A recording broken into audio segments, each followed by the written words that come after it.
Assalamualaikum warahmatullahi wabarakatuh. Perkenalkan, nama saya Muhammad Fajran, NIM C1C019107.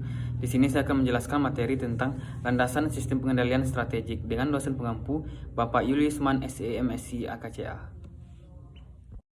Baiklah, langsung saja. Yang pertama yaitu four levels of control. Simons mengembangkan kerangka sistem pengendalian dengan menekankan suatu sistem yang formal. Sistem informasi dapat memelihara atau mengubah pola kegiatan yang tidak hanya berorientasi kepada pencapaian sasaran namun juga inovasi. Kerangka tersebut disebut dengan levels of control. Levels of control terbagi menjadi beberapa bagian. Yang pertama yaitu belief system. Belief system merupakan sistem normal digunakan oleh top manager untuk mendefinisikan, mengomunikasikan nilai-nilai inti perusahaan dalam rangka untuk menginspirasi dan memotivasi karyawan untuk mencapai, mengeksplorasi, membuat serta mengeluarkan upaya dalam tindakan yang tepat. Belief system menekankan tentang nilai inti organisasi, definisi organisasi, tujuan dan arah organisasi. Hal tersebut berupa visi dan misi organisasi. Yang kedua yaitu boundary system. Boundary system merupakan sistem formal yang digunakan oleh top manager untuk mengomunikasikan batasan dan aturan organisasi untuk dihormati. Boundary system memberitahukan karyawan apa yang mereka tidak dapat dilakukan. Tujuannya adalah untuk memungkinkan karyawan memiliki kebebasan untuk berinovasi.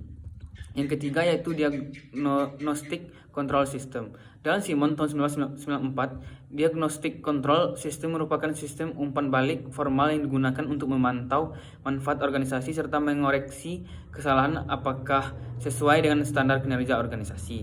Tujuan dari diagnostic control system adalah memotivasi karyawan untuk melakukan menyelaraskan perilaku karyawan dengan organisasi dan untuk menyediakan mekanisme pemantauan. Selain itu, dengan adanya diagnostic control system, karyawan memiliki kebebasan dalam berinovasi. Yang keempat yaitu interactive control system.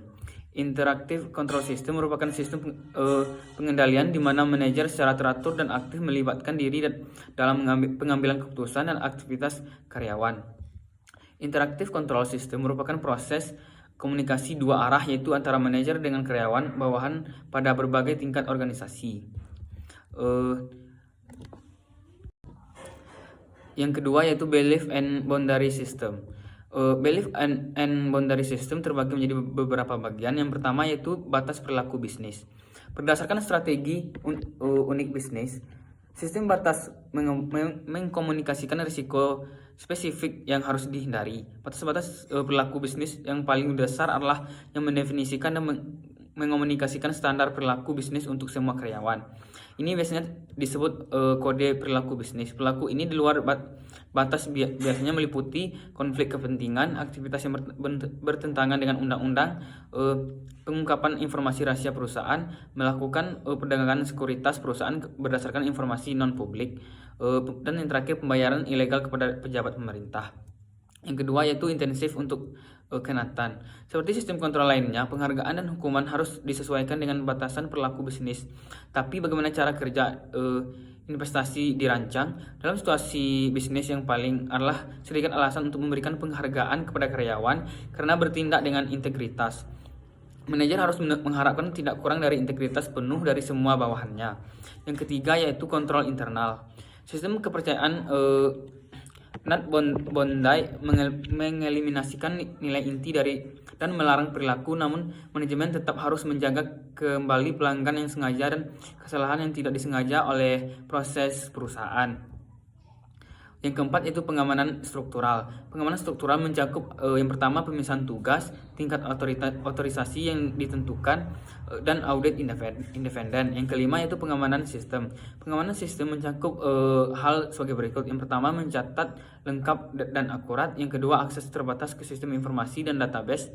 Yang ketiga pelaporan manajemen tepat waktu. Yang keenam yaitu pengamanan staf.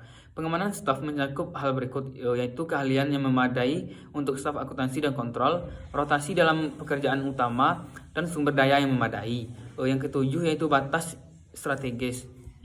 Prinsip dasar yang mendasari batas strategis sangat mudah dan harus tidak asing lagi dari diskusi kita sebelumnya.